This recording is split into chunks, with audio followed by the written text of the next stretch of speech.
হাজিরিন মজলিস, সম্মানিত মুসল্লিয়ানে কেরাম, বেরাদরুন ইসলাম, পর্দার ভেতর সম্মানিতা সরলা আমার মা বোনেরা, সকলেরই প্রতি আন্তরিক মুবারকবাদ, অভিনন্দন, সালাম। আসসালামু আলাইকুম ওয়া রাহমাতুল্লাহি ওয়া বারাকাতুহু। আল্লাহ তাআলার দরবারে শুকর, যিনি পবিত্র। শুক্রবার জুমার নামাজে আল্লাহ তাআলার ঘরে মসজিদে আপনাকে আমাকে আসার এবং বসার, আলোচনা করার এবং শোনার তৌফিক দান করেছেন তাবারক ওয়া তাআলা জাল্লা শানুহুর দরবারে কালেমাতুশ শুকর আমরা সবাই উচ্চ আওয়াজে একবার বলি আলহামদুলিল্লাহ।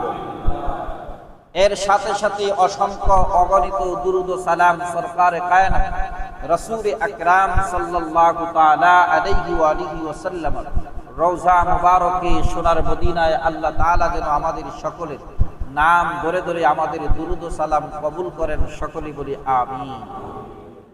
আমি পবিত্র কালামে পাক হইতে 114টি সূরার মধ্যে একটি সূরা আমি তেলাওয়াত করেছি, যেই সূরাটার নাম হচ্ছে সূরাতুল আসর। 30 পারার মধ্যে ছোট্ট একটি সূরা আমি আপনাদের সম্মুখে তেলাওয়াত করেছি এবং মুসলিম শরীফের হাদিস থেকে একটা হাদিস তেলাওয়াত করেছি। কুরআনুল কারীমের মধ্যে আল্লাহ তাআলা সূরা আসরের মধ্যে বলেন, ওয়াল আসরি ইন্নাল ইনসানা লাফি খুসর। এটা আমরা সহজেই বুঝি, এটা আল্লাহ তাআলা এখানে আসরের কসম করেছেন। কখন? আসরের কসম করেছেন। এইটাকে আবার অনেক মুফাসসিরগণ বলেছেন এইটা হচ্ছে ওই যুগের মাহবুবের কসম।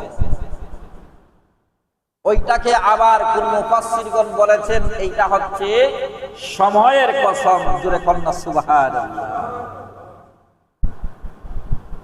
কেন এই সূরা নাযিল হয়েছে?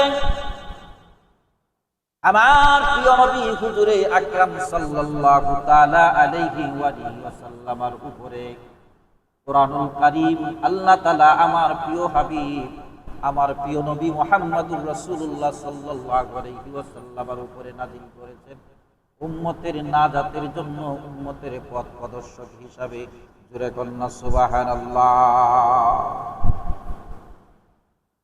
এখানে আসরের কসম বলতে বোঝায় দিনের শেষ। ফজর, জোহর, আসর, মাগরিব। মাগরিবটা হলো সন্ধ্যা, আসরটা হলো দিনের শেষ। আর একদিন নয়, 2 দিন নয়, 350 বৎসর আপনার আবার আদি পিতা, আমাদের আব্বা, আমাদেরই মাতা, যাদের কি বলা হয় আদি পিতা হযরতে ইব্রাহিম, হযরতে আদম আলাইহিস সালাতু ওয়াস সালাম, আর আদি মাতা হযরতে হাওয়া আলাইহিস সালাতু ওয়াস সালাম। আল্লাহ তাআলা নিষেধ করেছিলেন তোমরা গন্ধম গাছের নিচেও যাইবা না, গন্ধম ফল ভক্ষণ করবা না, কিন্তু তারা ওই গন্ধম ফল ভক্ষণ করার কারণে আল্লাহ তাদেরকে জান্নাত থেকে বের করে দিয়েছিলেন। বের করে দেওয়ার পর একদিন নয়, 2 দিন নয়, 350 বৎসর যখন কাঁদলেন, কাঁদার পরে যখন প্রিয় নবী রাসূল আকরাম সাল্লাল্লাহু আলাইহি ওয়াসাল্লামের নামটা যখন লেখা দেখলেন আল্লাহর আরশে, লা ইলাহা ইল্লাল্লাহু মুহাম্মাদুর রাসূলুল্লাহ সাল্লাল্লাহু তাআলা আলাইহি ওয়া আলিহি ওয়াসাল্লাম। ওই নাম পরে হযরত আদম আলাইহিস সালাতু ওয়াস সালাম আসরের পরে মাগরিবের পূর্ব মুহূর্তে, এই সময়টা দোয়া কবুলিয়তের সময়। ওই সময় আল্লাহ হযরত আদম আলাইহিস সালামের দোয়া কবুল করেছিলেন। এই জন্য আসরের সময়টা অত্যন্ত গুরুত্বপূর্ণ। আর এই সূরা মাহবুবিয়াতের কসম বলতে আল্লাহর নবী সাল্লাল্লাহু আলাইহি ওয়াসাল্লাম আল্লাহর মাহবুব, ওই সময়ে আল্লাহর নবী পৃথিবীতে আসছেন, আল্লাহর নবীর উপরে আল্লাহ কোরআনুল কারীম অবতীর্ণ করেছেন। এই জন্য সেটাকে মাহবুবিয়াতের কসম বলা হয়েছে। জোরে কোন আল্লাহু আকবার। বন্ধুরা আমার, ভাবারা আমার, ভাইরা আমার, আসরের নামাজ অত্যন্ত গুরুত্বপূর্ণ নামাজ। আসরের সময়টা অত্যন্ত গুরুত্বপূর্ণ সময়। ওই সময়টা অত্যন্ত দামি সময়। কখনো আসরের ওয়াক্ত, আসরের নামাজের সময় ঘুমিয়ে থাকবেন না। আল্লাহ আসরের শপথ করে বলেছে, মাহবুবিয়াতের শপথ করে বলেছে, শপথ সময়ের শপথ করে বলেছে, ইন্নাল ইনসানা লাফি খুসর, নিশ্চয়ই তারা ক্ষতিগ্রস্তের মধ্যে রয়েছে। ওই মানুষ কারা ক্ষতিগ্রস্তের মধ্যে রয়েছে? আল্লাহর নবী, রহমতের নবী, মায়ার নবী, দুজাহানের বাদশা রাহমাতাল লিল আলামিন বলেন, ইয়াকুলু জাতা তামাল ঈমান মান রাদিয়া বিল্লাহি রাব্বা ওয়া বিল ইসলামি দীনা ওয়া বি মুহাম্মাদিন মুস্তাফা সাল্লাল্লাহু তাআলা আলাইহি ওয়া আলিহি ওয়া সাল্লাম। রাওয়াহু মুসলিম। যারা ঈমানের স্বাদ গ্রহণ করতে পেরেছে আর যারা ঈমানের স্বাদ গ্রহণ করতে পারে নাই, যারা ঈমানের স্বাদ গ্রহণ করতে পেরেছে তারা সফল কাম, তারা ক্ষতিগ্রস্তের মধ্যে নয়। আর যারা ঈমানের স্বাদ গ্রহণ করতে পারে নাই তারা ক্ষতিগ্রস্তের মধ্যে রয়েছে। যারা ঈমানের স্বাদ গ্রহণ করতে পারে নাই তারা কি? ক্ষতিগ্রস্তের মধ্যে আছে। আর যারা ঈমানের স্বাদ গ্রহণ করেছে, ওয়াল আসরি ইন্নাল ইনসানা লাফি খুসর ইল্লাল্লাযীনা আমানু ওয়া আমিলুস সালিহাতি ওয়া তাওয়াসাউ বিল হাক্কি ওয়া তাওয়াসাউ বিস সাবর। যারা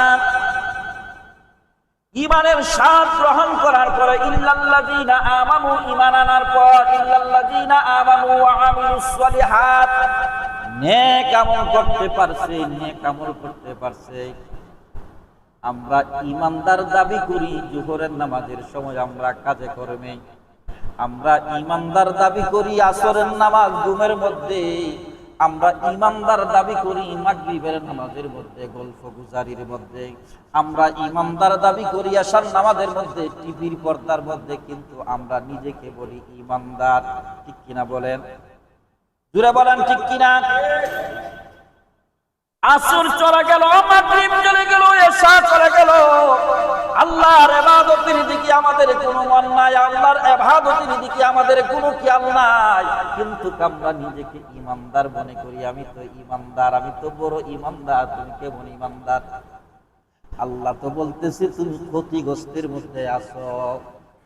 যদি ঈমানদার হও তাহলে ক্ষতিগ্রস্তের মধ্যে কিভাবে থাকবা? আল্লাহ বলছেন তারা ক্ষতিগ্রস্তের মধ্যে আর তারা সফল কাম।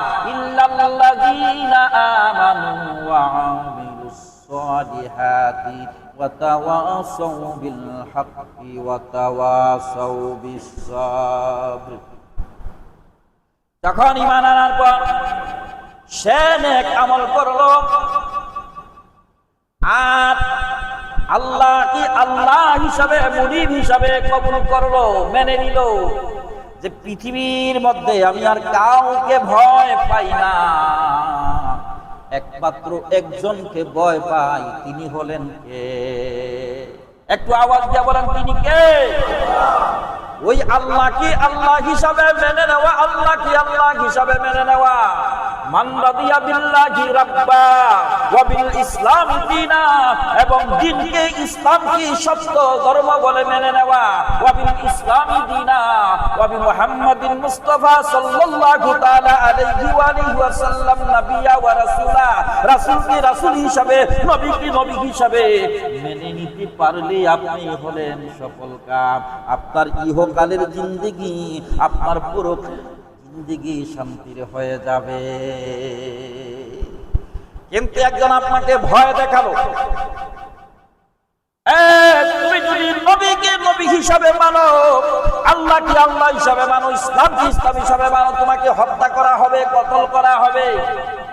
আমরা এমন ইমানদার, হত্যার কথা শুনলেই, পিটার কথা শুনলেই, মাইরের কথা শুনলেই, বিপদের কথা শুনলেই বলি না, তুমি যেইভাবে চাও আমি সেইভাবে আছি। জোরে কোন নাউজুবিল্লাহ।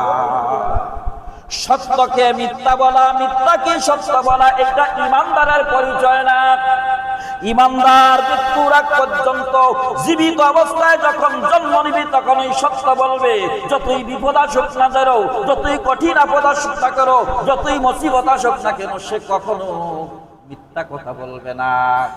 সত্যকে গোপন করবে না, মিথ্যাকে গোপন করবে না। সত্যকে সত্য বলবে, মিথ্যাকে মিথ্যা বলবে। কারণ সে একমাত্র ভয় পায় একজনকে, তিনি হলেন আমার আপনার আল্লাহ। ওই সময়ে হযরতে সালমান ফারসি একজন অনারবি ছিলেন, আজমি ছিলেন, আরবি ছিলেন না। তিনি ওই যুগের মধ্যে এমন একজন আল্লাহওয়ালা ছিলেন, এমন একজন বুজুর্গ ছিলেন হযরতে সালমান ফারসি রাহমাতুল্লাহ আলাইহি। তিনি যখন ইসলামের স্বাদ গ্রহণ করলেন, ঈমানের স্বাদ গ্রহণ করলেন, ঈমানদার হলেন, মুত্তাকি হলেন, তখন তিনি যুগে যুগে ওই সময় ঘুরতে শুরু করলেন সত্যিকারের অর্থে কোন মানুষ পাওয়া যায় কিনা।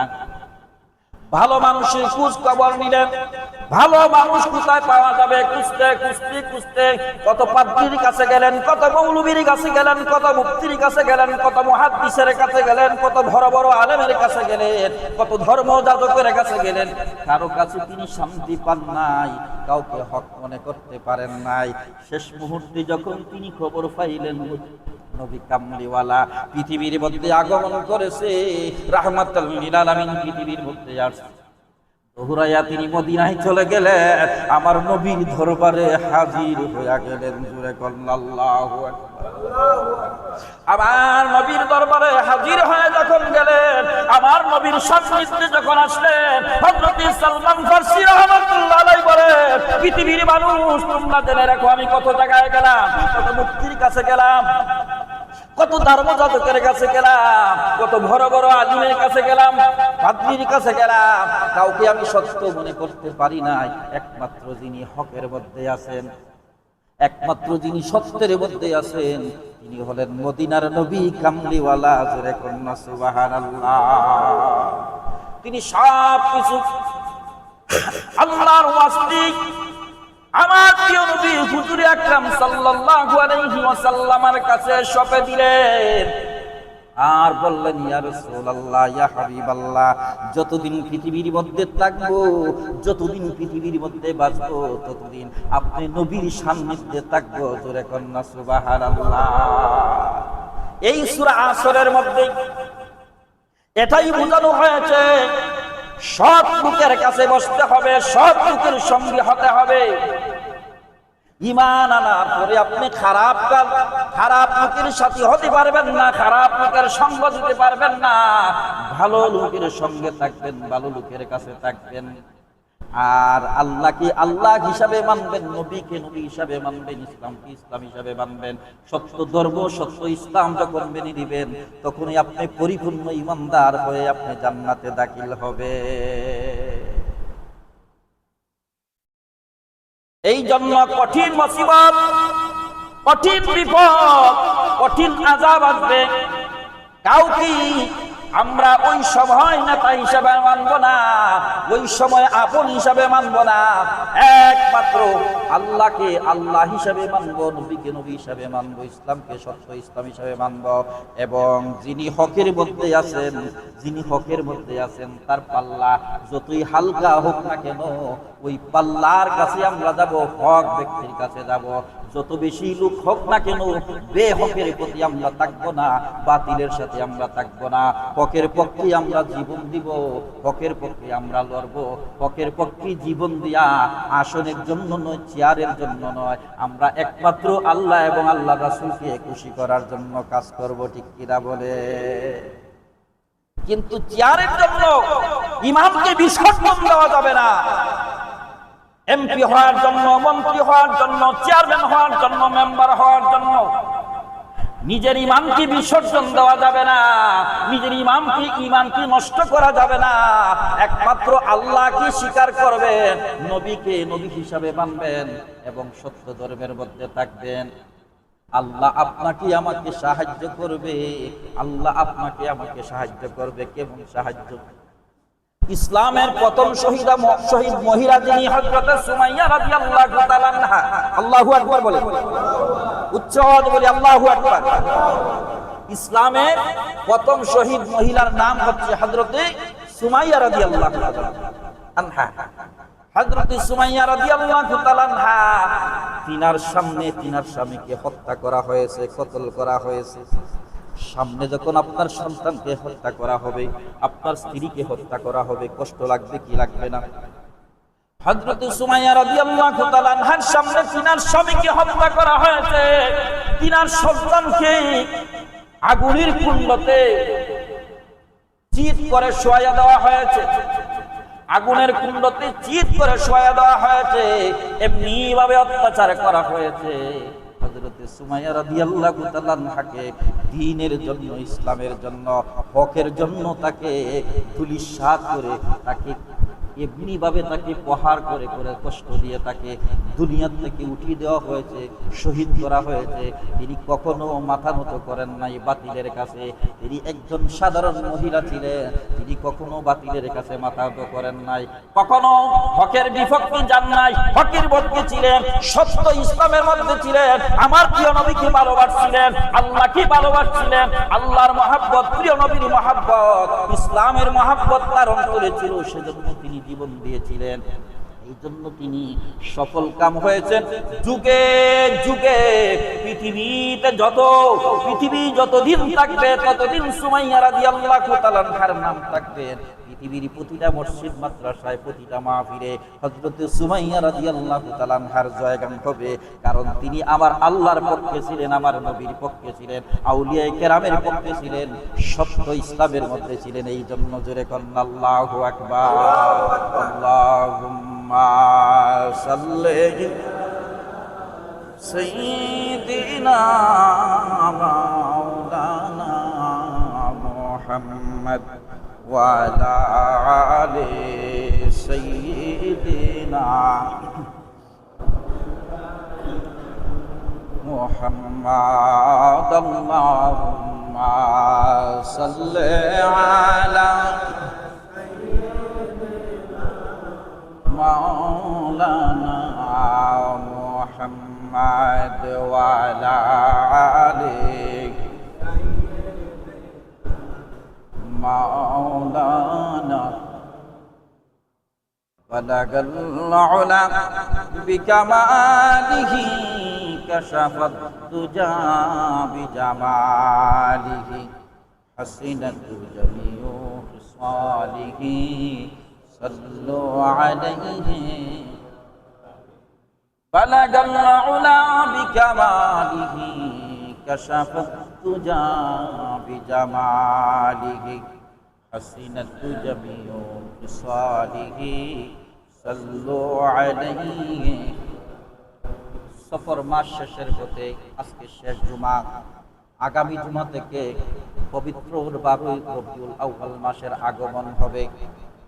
রবিউল আউয়ালে আপনার আমার প্রিয় নবী রাসূল আকরাম সাল্লাল্লাহু আলাইহি ওয়াসাল্লাম এই পৃথিবীর মধ্যে আগমন করেছিলেন।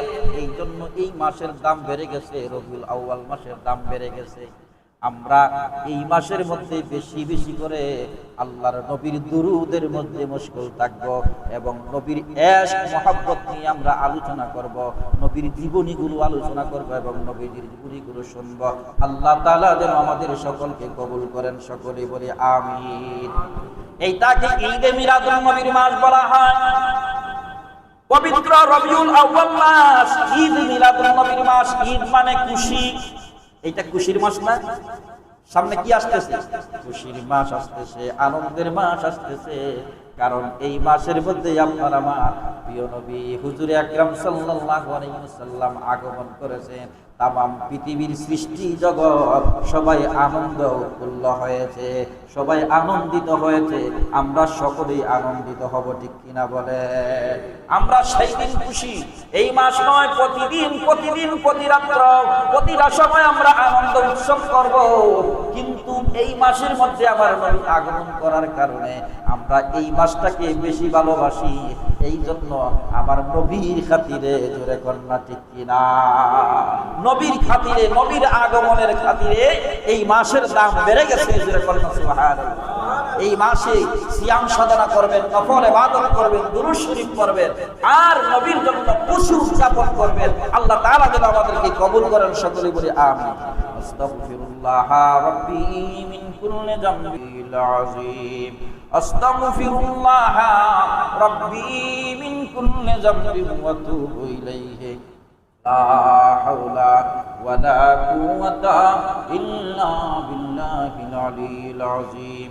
আস্তাগফিরুল্লাহ ইন্নাল্লাহা গফুরুর রহিম। লা ইলাহা ইল্লাল্লাহু মুহাম্মাদুর রাসূলুল্লাহ সাল্লাল্লাহু তাআলা আলাইহি ওয়া আলিহি ওয়াসাল্লাম।